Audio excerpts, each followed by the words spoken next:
Buen día a todos. Hoy trataremos algo muy importante de lo que se ve en todos los niveles de atención. Las neumonías severas aquí en la comunidad. El enfoque va a ser sobre todo la neumonía severa en el adulto. Mi enfoque va más a evaluar las intervenciones que la terapéutica misma. La terapéutica misma, existen muchas guías y están muy bien diseñadas y uno puede revisar los puntos muy álgicos que a veces uno puede tener en los pacientes. Pero mi enfoque en este momento va a ser sobre las intervenciones médicas. Quien les habla, soy el doctor Eduardo Chirinos Arroyo, neumólogo del Hospital de Emergencias José Casimiro Ulloa y también investigador adjunto en la Facultad de Ciencias y Filosofía de la Universidad Peruana Cayetano Heredia, en el Laboratorio de Transporte de Oxígeno y Tolerancia a la Altura. El paciente con neumonía grave, adquirida en la comunidad, es aquel que necesita de la vigilancia y monitorización de una unidad de cuidados intensivos, donde si es necesario puede recibir apoyo especializado con conexión a un ventilador mecánico y o un soporte hemodinámico.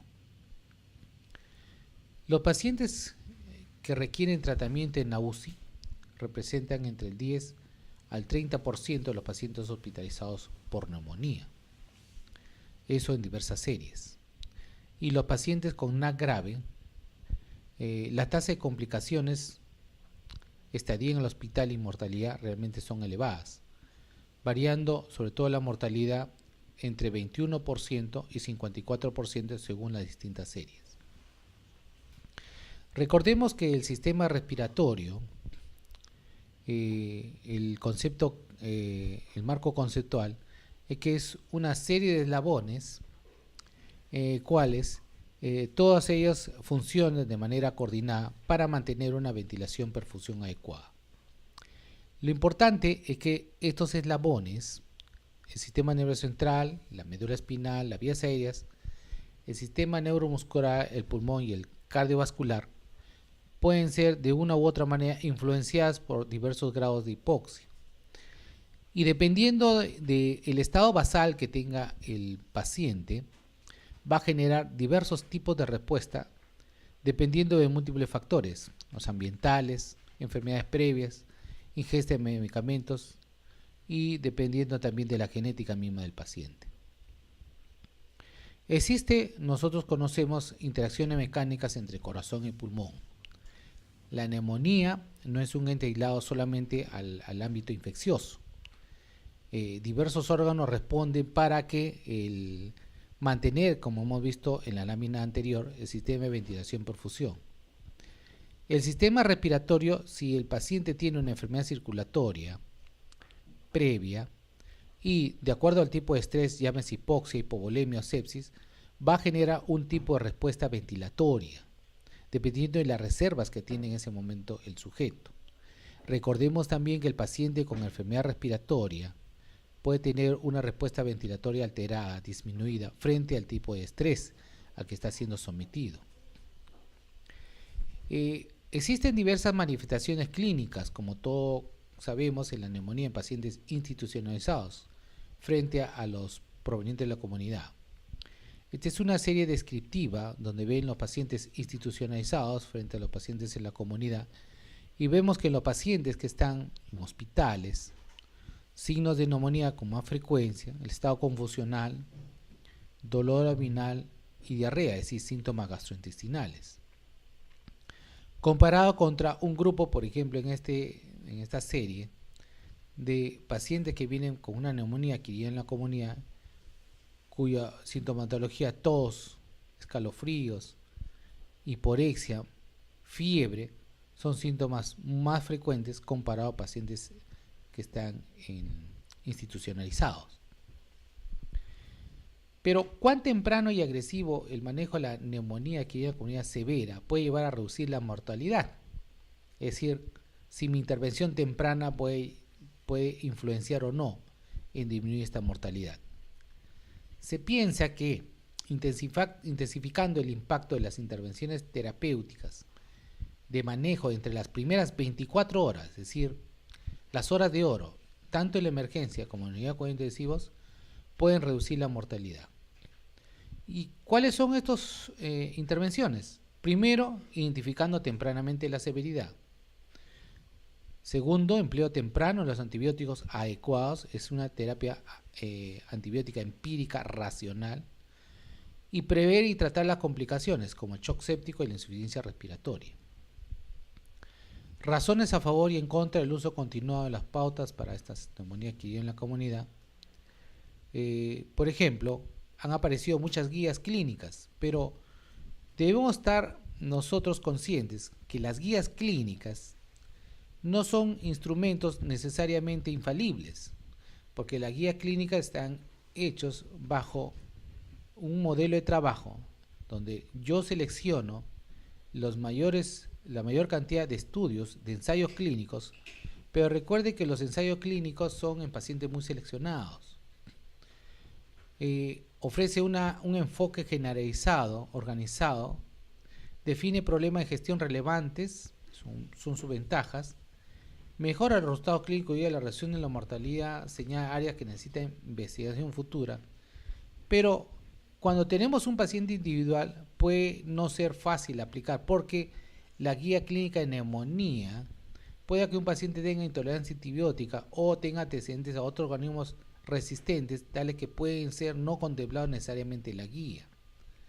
Y a menudo se ve la guía, eso en la corriente en educación médica, como una gestión sin pensamiento y recomendación de rutina, sin énfasis en la justificación de decisiones. Por lo tanto, es una opinión muy personal que las guías son muy útiles, pero siempre analizados con cuidado cuando tratemos de aplicarlo a un paciente en particular. Veamos las intervenciones que hacemos nosotros en la neumonía, como le mencioné al principio. ¿Qué hay con la intervención de reconocimiento en temprano de neumonía adquirida con comunidad severa? Se han empleado diversos scores para severidad, eso lo tenemos nosotros en todos lados. En el año 97, Fine y colaboradores mostraron que el índice de severidad de la neumonía, el PSI, predice la mortalidad. Esto fue seguido después por la variación del CURB 65. Y tanto el PSI como la puntuación CURB 65 guían decisiones de hospitalizar a los pacientes, pero no fueron diseñados para guiar la admisión a la UCI. Ese es un punto que hay que tener muy en consideración. Y aquí vemos nosotros las características epidemiológicas, la puntuación Fine de la neumonía que requiere hospitalización. No estamos hablando de neumonía que requiere UCI. Pero verán en la puntuación que tienen 4 ítems muy importantes: la edad del paciente, la comorbilidad, hallazgos en el examen físico donde se detalla si hay compromiso hemodinámico o falla muscular respiratoria, y hallazgo de laboratorio donde vemos si hay además otros órganos comprometidos, riñón y el estado metabólico. Esta es la clasificación por puntaje y vemos más o menos, mientras más puntaje obviamente son los pacientes más graves y la letalidad esperada en este grupo es muchísimo más alto. Por ende, la recomendación y manejo es hospitalizar, pero no incluye necesariamente llevar a la UCI. El grupo del CARB 65, ustedes verán que 5 variables: confusión, urea alta, frecuencia respiratoria alta, presión arterial sistólica baja, es decir, compromiso hemodinámico y edad encima de 65 años. Y lo mismo, más o menos, algo similar al anterior: mientras más puntuación, la mortalidad esperada es más alta y indican el tratamiento debe ser hospitalario, no necesariamente la UCI. Y los criterios de ingreso hospitalario, como ven en la ANAC, ya vimos usando la técnica CURB, es el compromiso sistema nervioso central, la confusión, compromiso renal, la mala mecánica respiratoria, el trastorno hemodinámico y la edad encima de 65 años. Probablemente el CURB 3, es decir, el score de índice más alto, tenga ya la posibilidad de entrar a la UCI. Sin embargo, la Sociedad Americana de Tórax también establece criterios para neumonía grave. Tiene criterios mayores y criterios menores. Trata de hacerlo más simple. Mayores, necesidad de ventilación mecánica y presencia de shock séptico. Es decir, falla respiratoria inminente y alteración de la hemodinámica con shock séptico. Criterios menores pone presión sistólica menos de 90, compromiso radiográfico multilobar y un índice de oxigenación del PAFI, presión arterial de oxígeno sobre FiO2 por debajo de 250. Como verán, también la Sociedad Británica de Tórax, British Thoracic Society, presenta algo muy similar, es decir, cambios hemodinámicos, cambio en el riñón y en la mecánica respiratoria. La American Thoracic Society, la ATS, también tiene sus criterios menores y criterio mayor. Obviamente el criterio mayor pone de frente ventilación mecánica invasiva y o necesidad de vasopresores. Varios estudios han validado estos criterios, realmente si son válidos o no. ¿Qué herramientas guían realmente a la admisión, a la UCI? Y esto lo vemos en estos dos estudios. Tratan de estos dos, Barty y colaboradores y Chalmers y colaboradores, ven la sensibilidad y la especificidad, empleando el criterio de la ATS y de la Internacional, la Sociedad Internacional de Enfermedades Infecciosas. Y utilizan los criterios mayores y menores y solamente los criterios menores. Y realmente ven que tienen una sensibilidad que está bastante variada entre uno y otro, 84% y 61%, dependiendo si empleo los criterios mayores o los criterios menores, con especificidades variables. Otro criterio, herramienta que guían también la admisión a la UCI, son los estudios SMART-CoP y SCAP, que simplemente el SMART-CoP es, veo el control hemodinámico, el mayor compromiso pulmonar, veo el índice, si hay compromiso hepático, el índice nutricional, perdón, la frecuencia respiratoria, el compromiso del sistema nervioso central y la posibilidad de mayor hipoxemia con cambios hemodinámicos. Y ven una sensibilidad y especificidades también muy parecidas a la anterior. ¿Cuáles son las limitaciones de los scores para severidad? Que no diferencian la mortalidad evitable. Es decir, no ven la posibilidad de reducir de manera oportuna esta mortalidad. O sea, no diferencian una mortalidad que puedes evitar y la mortalidad no prevenible. Pacientes con enfermedades muy avanzadas y múltiples comorbilidades, por ende, van a tener una mayor mortalidad. Mezclan todo en uno solo. Y también el problema es que la evidencia de que la adopción de estos instrumentos puede mejorar resultados sigue siendo realmente débil. Se ha evaluado, no hay una correlación. ¿Qué otra limitación tienen también los scores? Los estudios de las herramientas de evaluación de gravedad a menudo no excluyen a los pacientes terminales. Los mezclan a todos y entonces compromete un poco la validez de sus hallazgos. Y dado que su sensibilidad y especificidad no son del 100%, algunos pacientes que lo hubieran hecho bien, incluso sin una estrecha vigilancia epidemiológica, podrían ser admitidos en una UCI ya con unos recursos limitados, mientras que otros en riesgo de muerte pueden ser detectados. Y por último, otra limitación, las decisiones para admisión en la UCI son dependientes de la cultura y los recursos locales.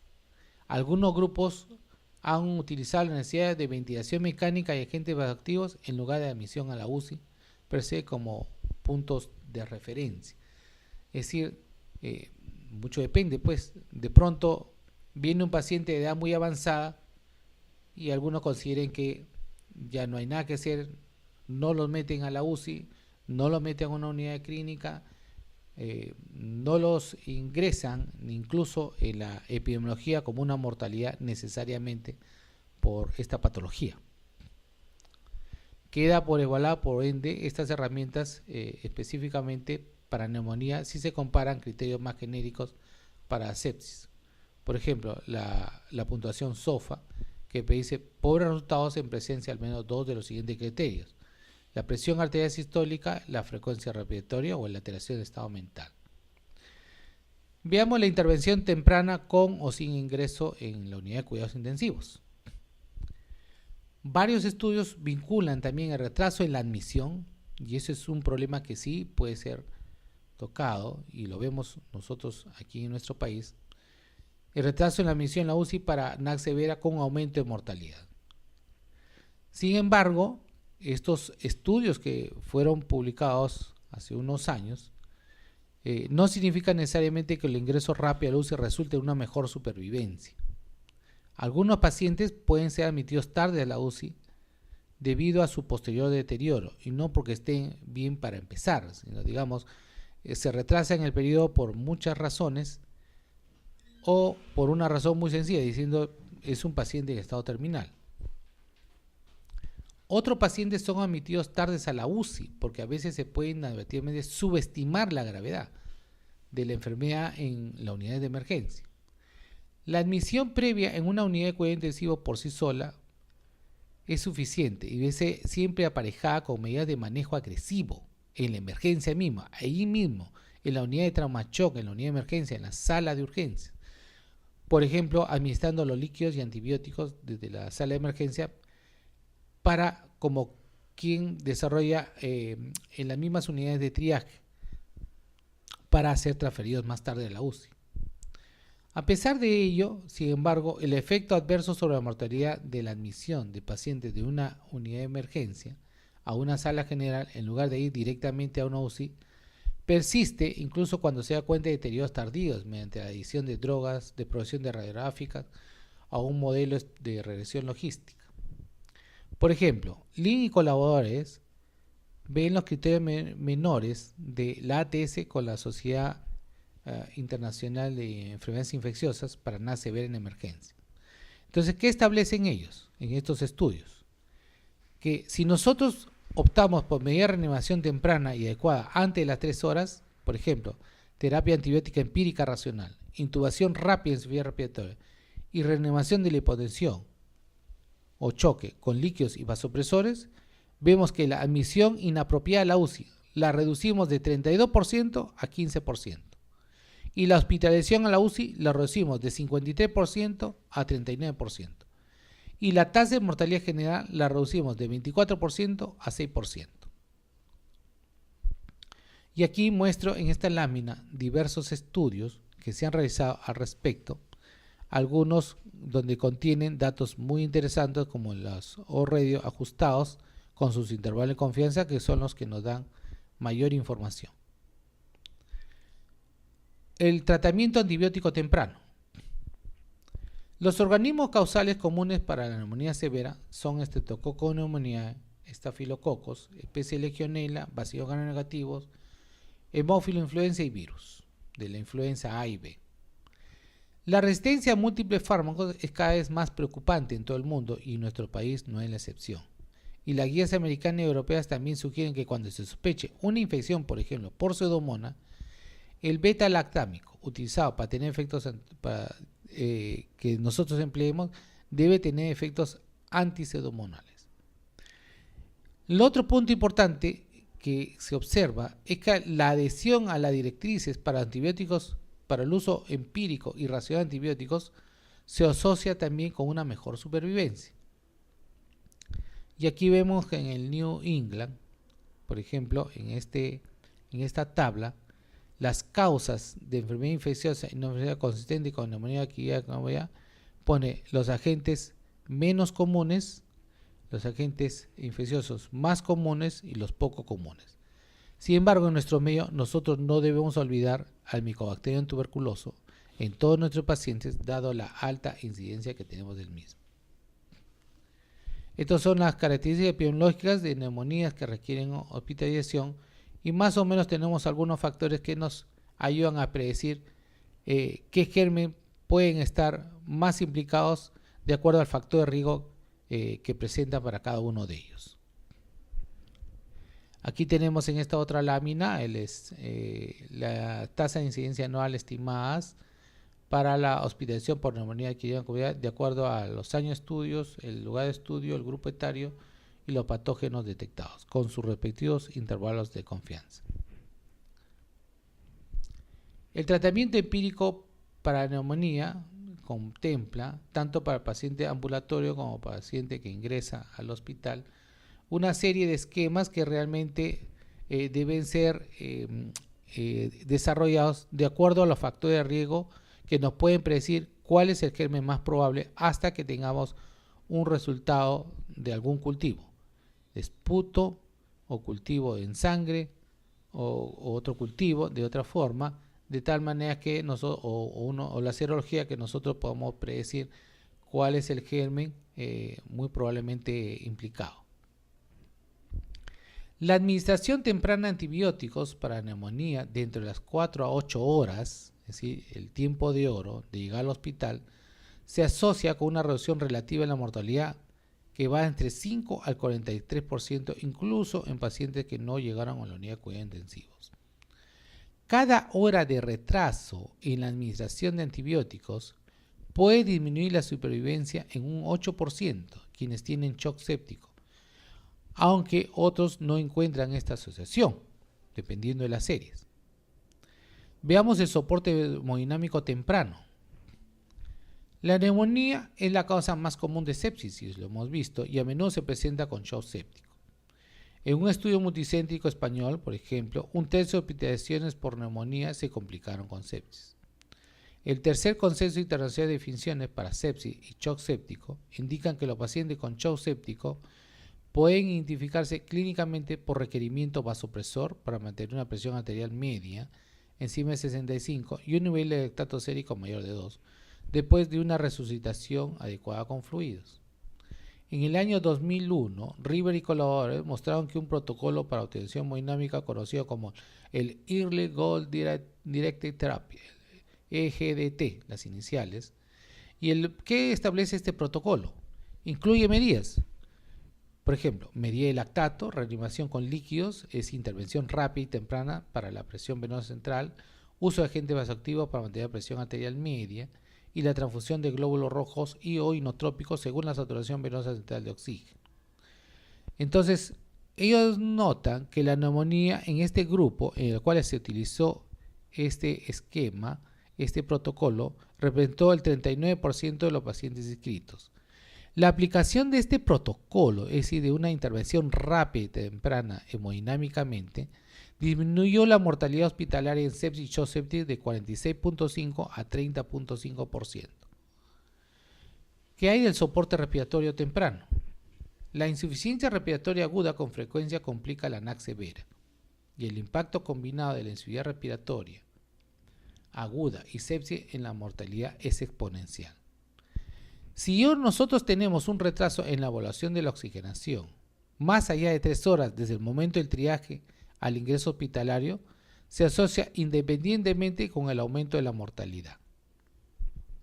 El retraso en la intubación, más allá de 3 días desde el inicio de los síntomas de la NAC, se ha asociado también con un incremento de la mortalidad. El estudio Florali aconseja la intubación en presencia de inestabilidad hemodinámica, deterioro neurológico, un glasgow bastante disminuido, e insuficiencia respiratoria persistente o empeorada. La ventilación pulmonar con bajo unos pulmones corrientes a 6 mililitros por kilo de peso corporal predicho y la limitación de la presión que uno incluye en estos pacientes cuando se está ventilando después de intubación se ha asociado a una reducción de la mortalidad también. El impacto de la limitación de los volúmenes corrientes sobre la mortalidad es mayor al inicio de la ventilación mecánica. De hecho, un metaanálisis a nivel de pacientes de 3 grandes ensayos aleatorios multicéntricos sugiere que una mayor presión expiratoria positiva puede mejorar la supervivencia, aunque existen también revisiones sistemáticas sobre este punto donde no han encontrado una asociación similar. La iniciación temprana de una infusión de 48 horas de cistracuronio para el bloqueo neuromuscular en pacientes con hipoxemia severa disminuye la mortalidad, al igual que también la posición prona. ¿Qué hay sobre la administración de corticosteroides? Mientras que los corticosteroides sistémicos atenúan respuesta inflamatoria en la NAC, los datos recientes sobre su papel es realmente controversial. 3 metaanálisis recientes llegaron a conclusiones diferentes. 2 de ellos sugirieron que los corticosteroides disminuyen la mortalidad y uno que no tiene impacto sobre la misma. Intervención temprana del uso de protocolos de manejo. Los protocolos de atención combinan varias prácticas de manejo para mejorar los resultados. el Survival Sepsis Campaign recomendó que se aplicara un protocolo de reanimación dentro de las 6 primeras horas para pacientes sépticos. El protocolo incluía al principio del protocolo el EGDT, además de hemocultivos y antibióticos de amplio espectro.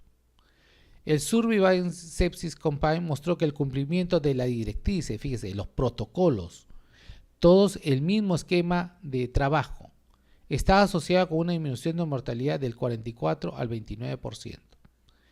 Wu y colaboradores con otro protocolo demuestran también una disminución de la mortalidad hasta más de 2 veces. Harman y colaboradores también con un protocolo disminuyen la mortalidad hospitalaria de 14 a 11%. El protocolo de atención, por ejemplo, para el manejo de estos pacientes de la British Thoracic Society incluye el uso de Score Curve, la evaluación estandarizada del oxígeno, la solicitud de una radiografía de tórax y la prescripción de antibióticos dentro de las primeras 4 horas de admisión hospitalaria. La implementación de este protocolo se asoció con una mejoría de la mortalidad durante 30 días del paciente hospitalizado. Dian y colaboradores, por ejemplo, también muestran que 4 salas de emergencia hospitalarias experimentaron menor mortalidad de NAC después de la introducción de una herramienta electrónica de apoyo a la decisión clínica, en comparación con 3 hospitales de atención habitual. Los protocolos de tratamiento en los servicios de la UCI y urgencias guían el manejo, que hay la intervención temprana de la colaboración entre equipos. Sin directrices explícitas, la gestión clínica difiere entre los médicos individuales y eso ocurre en todo el mundo. Cabana y colaboradores observan que estas barreras incluyen pérdida de confianza entre nosotros mismos, la familiaridad de repente con un tipo de flujo de modelo de trabajo, la pérdida en la autoseguridad, y todo ello podría influir o no en la decisión de la aplicación de protocolos, los tratamientos, etcétera, y de una u otra manera intervenir sobre la mortalidad. Wu y colaboradores usaron una tarjeta personal de información de bolsillo, con un recordatorio diario de los pasos requeridos en caso de que un personal médico tuviera un paciente con una NAC severa. Y ello proporciona una retroalimentación semanal al personal sobre el cumplimiento de su flujo a través de discusiones de grupo y póster. Dian y colaboradores no solo desplegó su herramienta electrónica de decisión clínica para neumonía, sino también siguió de cerca los principios de cambio del manejo, es decir, tuvieron un equipo de trabajo donde ellos monitoreaban constantemente si se habían cumplido o no los protocolos de manera que estaban puestos en la web y cuál era la razón por la cual habían existido esos cambios. El tiempo de hora entonces son las primeras 24 horas. Un enfoque entonces combinado para el tratamiento temprano y agresivo para mejorar la supervivencia de los pacientes con NAC severo son las primeras 24 horas. El algoritmo está guiado por las herramientas de apoyo a la decisión clínica disponibles que deberían realmente estar disponibles en todas las salas de emergencia en forma de papel o de manera electrónica. ¿Qué conclusiones llevamos a todo eso? Todos los pacientes con neumonía aquí en la comunidad se recomienda evaluar la gravedad de infección en el momento de su admisión al hospital. Son útiles para la evaluación los criterios de la ATS, también los criterios de la British Thoracic Society modificados, como el CARP. Hay varios criterios que usan tanto la ATS, criterios originales modificados con la Sociedad Británica de Tórax, para definir cuál es la severidad de la neumonía. Las tasas de mortalidad por neumonía aquí en la comunidad oscilan entre 17 y 48% en diversos estudios. Y exploramos cómo la medida de manejo temprano y agresivo implementado entre las 24 horas de reconocimiento de la NAC severa y llevados a cabo tanto en el servicio de urgencias o traumashock como en la UCI disminuyen la mortalidad de las neumonías severas. Estas medidas deben comenzar con el uso de herramientas de evaluación de la gravedad y la aplicación de protocolos de cuidado a través de herramientas de apoyo a la decisión clínica. Los protocolos deben incluir los antibióticos concordantes con los principios, incluyendo macrólidos, un soporte hemodinámico también temprano, soporte respiratorio temprano y tal vez utilizar otros medicamentos que pudieran o otras intervenciones que pudiesen ayudar a estos principios para la aplicación de los protocolos. Si bien las intervenciones propuestas parecen sencillas, pudiesen haber múltiples obstáculos de acuerdo a la disponibilidad que tenga cada institución. Para disminuir con éxito la mortalidad por ello de la NAC severa, se requiere una colaboración temprana y cercana entre el Departamento de Emergencia y los equipos de neumología y cuidados críticos. Este es un modelo de trabajo que he presentado que incorpora estas intervenciones. Recordemos ahora que la neumonía no solamente es dar un tratamiento antibiótico, también es dar una evaluación muy cuidadosa del estado hemodinámico y del daño de otros órganos y sobre todo actuar de manera temprana. Debe aplicarse protocolos de manejo. Si bien es cierto, las guías son importantes, las guías clínicas también tienen sus limitaciones, pero el protocolo de manejo lo que va a hacer es manejar los tiempos y el tipo de intervenciones que debes emplear para estos tipos de pacientes. Los factores pronósticos en pacientes adultos con neumonía de comunidad, hemos visto, tienen muchos factores, engloban muchas variables y esto está muy bien publicado. Y los factores relacionados al medio sanitario, existen factores intrínsecos y los extrínsecos, como el control de infecciones nosocomiales. Muchas gracias a todos.